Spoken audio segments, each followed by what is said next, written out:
आज की इस वीडियो में हम स्पेसिफिकली यूरिक एसिड के मरीजों के लिए आपको एक हल प्रॉपर बताने जा रहे हैं। अगर हम आका अलैहिस्सलाम की हयात मुबारक को ही देख लें तो आप सल्लल्लाहु अलैहि वसल्लम ने हमें इरशाद फरमाया और ख़ुद भी अमल करके हमें ये तंबीह की कि गोश्त के जो है वो 3 हिस्से करें। अब बात करते हैं कि वो कौन सा ऐसा नुस्खा है, कौन सी ऐसी रेमेडी है जिसको आप खाने के बाद अगर इस्तेमाल करेंगे, 1 चुटकी या आधा चाय का चम्मच जो है वो आप इस्तेमाल करेंगे। ईद कुर्बान 2025 की आमद है और जितने भी यूरिक एसिड के मरीज़ हैं, बच्चे बड़े जवान मर्दो ख़वातीन परेशान दिखाई देते हैं कि ईद कुर्बान के मौका पर, खुशी के मौका पर गोश्त किस तरह खाएं, कितना खाएं या ना खाएं। तो ये एक बहुत बड़ा मसला उनके लिए बना हुआ होता है, वबाले जान बना हुआ होता है। आज की इस वीडियो में हम आपको बताएंगे कि गोश्त जो है आपने इस खुशी के मौके पे यूरिक एसिड के जो मरीज़ हैं कितना खाना चाहिए या नहीं खाना चाहिए और किस तरह इसका इस्तेमाल करना चाहिए। आज की इस वीडियो में हम ऐसे मरीज़ों के लिए बिल्कुल एक बेहतरीन उनके लिए एक हल लेके आए हैं, लिहाजा आप हमारे साथ जुड़े रहिए। इस वीडियो को आप शुरू से आखिर तक ज़रूर देखिए और ख़ास तौर पर बेल आइकन को प्रेस करके चैनल को ज़रूर आप सब्सक्राइब किया करें ताकि आइंदा आने वाली वीडियो का नोटिफिकेशन सबसे पहले आपको मिल सके। अगर आप बात करना चाहते हैं नीचे कमेंट सेक्शन में आप मैसेज कर सकते हैं या आप नीचे दिए गए नंबर पे फ़ोन कॉल करके अपने मसले के बारे में हमसे मशवरा कर सकते हैं। अस्सलाम वालेकुम, अतीकुर रहमान शेख आपकी खिदमत में हाजिर हूँ। उम्मीद करता हूँ आप सब खैरियत से होंगे। देखें, ईद कुर्बान 2025 की आमद है और ये खुशी का मौका होता है, मुसलमानों के लिए एक मुसर्रत का मौका होता है और हर मुसलमान जो है अपनी अपनी इस्तात के मुताबिक वो कुर्बानी करता है, वो बकरे की कुर्बानी करता है, अल्लाह की राह में जो है वो जानवर ज़िबा करता है, चाहे वो बड़ा गोश्त हो, छोटा गोश्त हो, तरह तरह के जो है लोग जो है पकवान पकाते हैं। लेकिन इस सारी सूरत हाल में जो मरीज़ होते हैं, बच्चे बड़े जवान मर्दो ख़वातीन जिनको मुख्तलिफ़ किस्म की क्रोनिक डिजीज़ होती हैं या उनको कोई हाई ब्लड प्रेशर का मसला होता है, यूरिक एसिड का प्रॉब्लम होता है, कोलेस्ट्रोल का मसला होता है या उनको शुगर का प्रॉब्लम होता है, डायबिटिक पेशेंट ख़ास तौर पे बहुत ज़्यादा परेशान दिखाई देते हैं कि हम जो है इस खुशी के मौके पे तरह तरह के पकवान भी नहीं खा सकते, तो हमें क्या करना चाहिए। अगर वो किसी डॉक्टर से मशवरा करते हैं तो डॉक्टर इल्ला माशाल्लाह उनके ऊपर इतनी पाबंदियां लगा देते हैं कि वो बेचारे पहले अगर थोड़ा बहुत कुछ चख भी लेते थे तो कुर्बानी के मौके पे अपने ही जानवर का जो है वो एक भी बोटी या एक भी जो है वो गोश्त का सालन नहीं खा पाते। लिहाजा आज की इस वीडियो में हम स्पेसिफिकली यूरिक एसिड के मरीज़ों के लिए आपको एक हल प्रॉपर बताने जा रहे हैं। इस वीडियो को अगर आप मुकम्मल देख लेते हैं तो आपका ये मसला इंशाल्लाह प्रॉपर हल हो जाएगा। देखें, ईद कुर्बान के मौका पे क्योंकि हर दूसरा शख्स जो है वो कुर्बानी करता है, गोश्त वाफर मिकदार में जो है वो लोगों के पास इकट्ठा होता है, तो जितने भी यूरिक एसिड के मरीज़ हैं उनको हम एक टिप देने जा रहे हैं। देखें, सबसे पहले जितने भी यूरिक एसिड के मरीज़ हैं, चाहे वो बच्चे हैं चाहे बड़े हैं, बच्चों का नाम इसलिए लेते हैं कि आज के इस मॉडर्न लाइफ के अंदर जितने हमारे 15 साल की एज के बच्चे हैं उनके अंदर भी बहुत ज़्यादा आराम तलबी, बहुत ज़्यादा सुस्ती और काहली की वजह से हार्मोनल इम्बैलेंसिंग का बहुत ज़्यादा एक मसला क्रिएट होता जा रहा है, जो कि इस दौर की बहुत बड़ी एक आफत है। तो छोटे बच्चों के अंदर भी यूरिक एसिड और कोलेस्ट्रोल के मसाइल बहुत ज़्यादा मिकदार में जो है वो देखने को आते हैं। इसलिए जितने भी यूरिक एसिड के मरीज़ हैं उनको सबसे पहले तो इस बात का ध्यान रखना चाहिए कि वो ईद से 1 हफ्ता पहले, आप 5-7 दिन पहले जो है अपना एक यूरिक एसिड का टेस्ट करवाएं, ब्लड टेस्ट करवाएं। उसमें आप यूरिक एसिड की रेशो लाजमी तौर पे चेक एंड बैलेंस रखें। अपने डॉक्टर से आप मशवरा करें कि मेरी जो यूरिक एसिड की जो डिजीज़ है वो कितने % जो है वो बढ़ी हुई है या कितने % कम हुई है। अगर आपने यूरिक एसिड लेवल बहुत ज़्यादा बढ़ा हुआ है, क्योंकि हमने पिछली वीडियो में हमने आपको बताया था कि आपके यूरिक एसिड की नॉर्मल जो रेशो है वो कितनी होनी चाहिए, आपका नॉर्मल रेंज जो है यूरिक एसिड की मर्दों में कितनी होनी चाहिए, ख़वातीन में कितनी होनी चाहिए, उसका हम लिंक आपको डिस्क्रिप्शन में दे देंगे। वहाँ से आप उस वीडियो को देख के नॉर्मल रेंज का अंदाज़ा लगा सकते हैं और अपनी टेस्ट रिपोर्ट के मुताबिक उसको आप मेजरमेंट करके इसका अंदाज़ा बखूबी लगा सकते हैं। अब सबसे पहले तो आपने एक टेस्ट करवाना है 5-6-7 दिन पहले, 1 हफ्ता पहले डॉक्टर की ओपिनियन लाजमी लेनी है। अगर डॉक्टर आपको बोले कि जो मर्द हजरात हैं उनमें 3.5 मिली पर डेसीलीटर से तजावज़ कर करके अगर 7% तक भी आपकी रेशो चली जाती है, देन याद रखिए कि आपके अंदर यूरिक एसिड की मिकदार बहुत नॉर्मल है।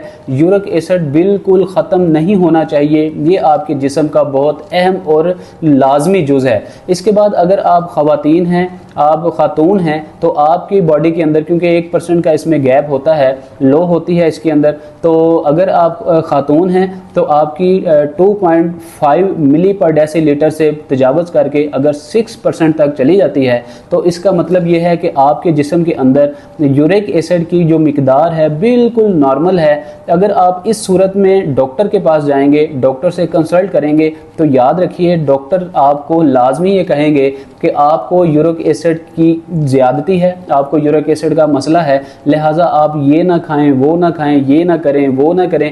ये सारी एक लंबी चौड़ी फहरिस्त आपके सामने वो रख देंगे और आप परेशान होंगे और सोचने पे मजबूर होंगे कि ये जो हमने अपनी कुर्बानी दी है अल्लाह की राह में, इसकी बोटी कोई हमें भी चखने को मिलेगी या नहीं, इसका कोई सालन हम भी खाएंगे क्या या नहीं, या सारे का सारा जो है वो बांट देंगे गुरबा में। देखें, अगर हम आका अलैहिस्सलाम की हयात मुबारका को ही देख लें तो आप सल्लल्लाहु अलैहि वसल्लम ने हमें इरशाद फरमाया और ख़ुद भी अमल करके हमें ये तंबीह की कि गोश्त के जो है वो 3 हिस्से करें, क्योंकि गोश्त जो है वो बेसिकली तो हमने ही खाना होता है, गुरबा में तकसीम करना होता है, बांटना होता है, अजीज़ रिश्तेदारों को खिलाना होता है, लेकिन अल्लाह रब्बुल इज़्ज़त को तो आपकी नीयत ही पहुंचती है, आपका इरादा पहुंचता है। अब ये तो चीज़ क्लियर है कि गोश्त तो अलबत्ता इंसानों ने ही खाना है, लेकिन बात यह है कि जब आप आका अलैहिस्सलाम की हयात मुबारका को देखेंगे, जो बहुत ज़्यादा क्रोनिक डिजीज़ वाले पेशेंट हैं, जिस तरह हाई ब्लड प्रेशर है, यूरिक एसिड है, कोलेस्ट्रोल है, शुगर है, डायबिटिक पेशेंट जो हैं, वो अगर आका अलैहिस्सलाम की हयात मुबारका को फॉलो करेंगे तो उनके बहुत सारे मसाइल हल होंगे और एक एतदाल के साथ वो हर चीज़ खाने के काबिल हो जाएंगे। आका अलैहिस्सलाम ने हुक्म फरमाया कि जो कुर्बानी का गोश्त है उसके 3 हिस्से करें, एक गुरबा में तकसीम करें, एक अजीज़ो अकरबा में तकसीम करें, एक हिस्सा अपने लिए रखें। ये आपने क्यों फरमाया? इसके अंदर हिकमत क्या है, इसके अंदर मसलहत क्या है? देखें, जब आप कोई कुर्बानी करेंगे, आप अपनी फ्रिज को, फ्रीज़र को पूरे का पूरा भर लेंगे और सारे का सारा गोश्त जो है पूरा 1 साल आप खाते रहेंगे। बल्कि बहुत सारी अहादीस के मुताबिक जो है, आगे एक वीडियो हम इसके ऊपर स्पेसिफिकली बना देंगे, उसको आप देखेंगे तो इंशाल्लाह उसमें हम सारी डिटेल डेप्थ के साथ आपके साथ क्लियर करेंगे कि गोश्त कितनी देर तक जो है वो शरई लिहाज से आपको खाना चाहिए, कितनी देर तक उसको सेव करना चाहिए। अब बात यह है कि गोश्त को जो है जब आप एक लंबे अरसे तक इस्तेमाल करेंगे तो जाहिर सी बात है, अगर यूरिक एसिड का मरीज़ ना भी होगा तो वो जो है बहुत तरह तरह की बीमारियों में जो है वो मुब्तला होगा और उसको बहुत सारे जो है वो मसाइल पैदा होने का अंदेशा होगा और मसाइल उसके लिए बहुत ज़्यादा बढ़ जाएंगे। तो इसलिए जो यूरिक एसिड के मरीज़ हैं, ख़ास तौर पे वो घर में गोश्त कुर्बानी करते हैं तो गोश्त मुनासिब मिकदार में अपने लिए वो सेव करें और ख़ास तौर पे इतना गोश्त जो है वो सेव करें जितना वो 1 माह के अंदर अंदर जो है उसको मुकम्मल करें और उसको ख़त्म करें। 1 माह से ज़्यादा अगर आप उसको सेव करेंगे, फ्रीज़ करेंगे, तो उसके अंदर वैसे ही बहुत सारे जम्स और बहुत सारी बीमारियां पैदा होने का अंदेशा होता है, क्योंकि इसके अंदर ब्लड का एलिमेंट होता है और वो आपके जिस्म में जाके तरह तरह के डिजीज़ जो है पैदा कर रहा होता है। अब यूरिक एसिड के जो मरीज़ हैं, सबसे पहले उन्होंने डॉक्टर से एक टेस्ट करवाना है, अपनी रेशो चेक करनी है, जो कि हमने पीछे आपको बताई है रेशो। अगर उसके मुताबिक है तो याद रखिए डॉक्टर आपको यही कहेंगे कि आपको यूरिक एसिड का मसला है, लेकिन आपने एहतियात करनी है, आपने गोश्त इतना खाना है या इतना नहीं खाना। आप याद रखिए हमारी ओपिनियन के मुताबिक अगर आपकी रेशो 3.5 है मर्दों के अंदर और 2.5 है औरतों के अंदर और बढ़ के इसकी मिकदार जो है 7% मर्दों के अंदर और 6% औरतों के अंदर है, तो यूरिक एसिड आपको कहीं ना कहीं तो इसकी मिकदार मौजूद होती है जिस्म में। लेकिन इसका मतलब ये नहीं है कि आप गोश्त को बिल्कुल नहीं खा सकते, बिल्कुल नहीं चख सकते। आप अगर यूरिक एसिड के मरीज़ हैं तो आप बिल्कुल 110% गोश्त का सालन खा भी सकते हैं। आप खाली गोश्त को भून के, रोस्ट करके भी खा सकते हैं, स्टीम करके खा सकते हैं, हर तरह से आप गोश्त को खा सकते हैं। लेकिन मसला यहाँ पे आता है कि जितने भी हमारे लोग हैं जो यूरिक एसिड के मरीज़ हैं, जिनमें मर्दो ख़वातीन, बच्चे, बूढ़े, जवान शामिल हैं, वो गोश्त के साथ और बहुत सारी अशिया को मिला के खाते हैं। ये एक बहुत ज़्यादा मिसकंसेप्शन पाई जाती है। यहाँ पे कर लें दोबारा।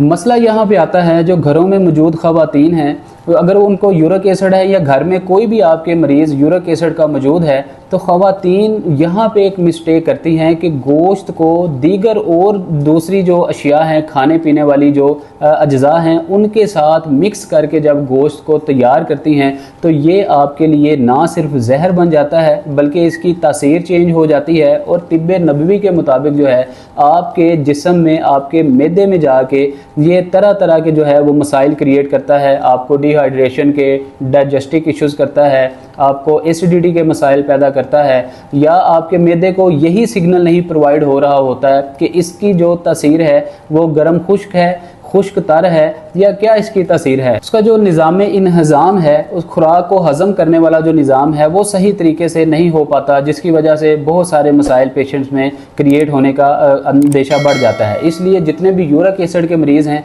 वो एक सालन अगर बनाएंगे, गोश्त है तो सिर्फ गोश्त बनाएंगे। अब देखें गोश्त के अंदर क्या क्या पाया जाता है। गोश्त के अंदर कार्बोहाइड्रेट्स, हाई कार्ब्स ज़्यादा मिकदार में पाए जाते हैं। इसके अलावा प्रोटीन की बहुत मिकदार इसके अंदर पाई जाती है। अगर आपका मटन है या बीफ है, छोटा गोश्त है या बड़ा गोश्त है, इसको हम रेड मीट कहते हैं। अब जितने भी रेड मीट्स हैं उनके अंदर प्रोटीन बहुत ज़्यादा मिकदार में पाई जाती है। अगर आप रेड मीट को इस्तेमाल करेंगे दालों के साथ, रेड मीट को इस्तेमाल करेंगे ग्रीन लीफी वेजिटेबल्स के साथ, तो याद रखिए कि ये प्रोटीन की मिकदार डबल ट्रिपल हो जाएगी, ये 10 गुना बढ़ जाएगी, क्योंकि दालों के अंदर हर तरह की प्रोटीन जो है वो पाई जाती है। अगर आप गोश्त का अंदाज़ा लगाएं तो गोश्त के अंदर आपकी 5% प्रोटीन पाई जाती है। अगर आप दालों का अंदाज़ा लगाएं तो 50% जो है दालों के अंदर आपकी प्रोटीन पाई जाती है। अगर आप इस तरह से मेजरमेंट करेंगे, या आपकी ग्रीन लीफी वेजिटेबल्स हैं उसके अंदर भी तकरीबन 20% जो है आपका प्रोटीन पाया जाता है।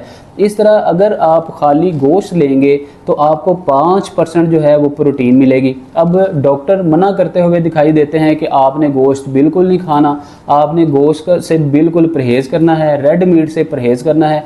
दूसरी तरफ लोग क्या करते हैं, घरों के अंदर जब वो हंडिया बनाते हैं या ख़वातीन हंडिया बनाती हैं तो जिसके अंदर बहुत ज़्यादा मिकदार में प्रोटीन पाई जाती है, जो कि यूरिक एसिड के मरीज़ों के लिए जो है वो ज़हर कातिल और बहुत ज़्यादा मुज़र सेहत है।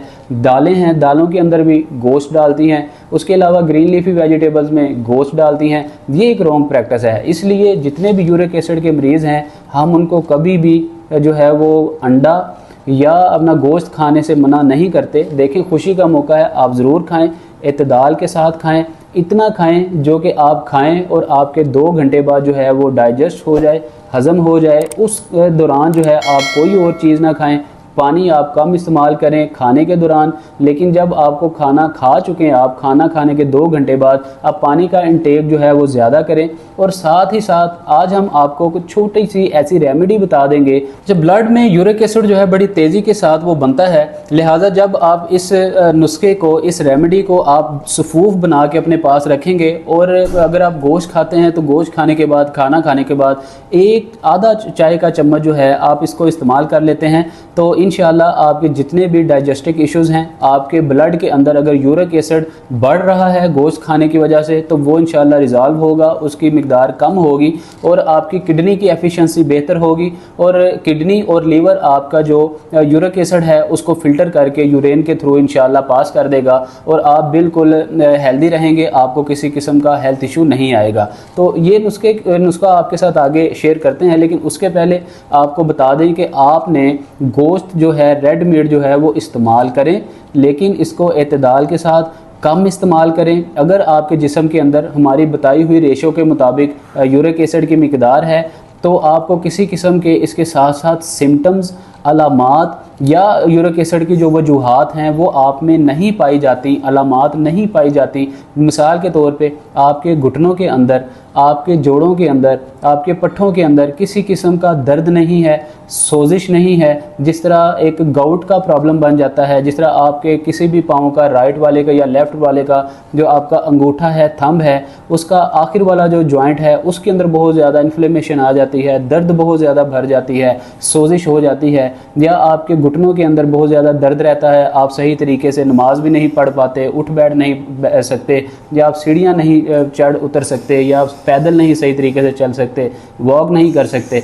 इस तरह के अगर मसाइल हैं तो याद रखिए है वो यूरिक एसिड की मिकदार का आपके जिस्म के अंदर बढ़ना एक नॉर्मल सी चीज़ है। अगर ये बिल्कुल इस तरह की कोई आपके जिस्म के अंदर अलामत नहीं पाई जाती, इस तरह की कोई जो है वो सिम्टम्स नहीं पाए जाते, फिर यूरिक एसिड की मिकदार बिल्कुल कंट्रोल है और आप जो गोश्त है, रेड मीट है या इसके अलावा जो ग्रीन लीफी वेजिटेबल्स हैं, ये अलग अलग एक एक हंडिया के तौर पे आप इसको बिल्कुल इस्तेमाल कर सकते हैं, इसमें दूसरी कोई राय नहीं है। लेकिन मसला ये है कि आपने मिक्स करके कोई भी चीज़ नहीं खानी। ग्रीन लीफी वेजिटेबल्स जो हैं आप अगर इस्तेमाल करेंगे तो अलग अलग एक एक चीज़ जो है वो आप बना के इस्तेमाल करें, कोई मसला नहीं होगा।